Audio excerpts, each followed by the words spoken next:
hari-hari apa aja yang ramai di sini? Kita nggak bisa pastikan kalau Biasanya? kalau Sabtu Minggu itu udah alhamdulillah udah positif. Cuman dari Jumat, kalau kita nggak bisa prediksi 100%, bisa jadi hari Senin bertambah banyak.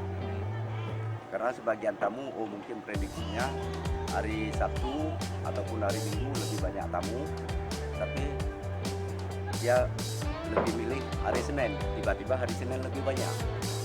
Ini dari mana aja tamunya?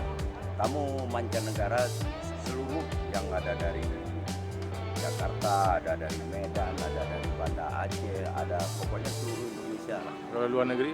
Boleh. Ada juga. Di negara mana aja bisa? Negara yang saya tahu Prancis, Swedia, Jerman, Jepang, Belanda, pokoknya hampir seluruh negara sampai Italia. Mereka lama biasanya di sini? Ya tergantung. Mungkin mereka ada yang pernah janji, kami 2-3 malam aja. Tiba-tiba mereka sampai 1 bulan. Kenapa gitu?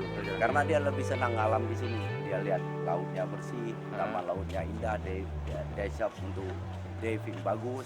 Mereka lebih senang.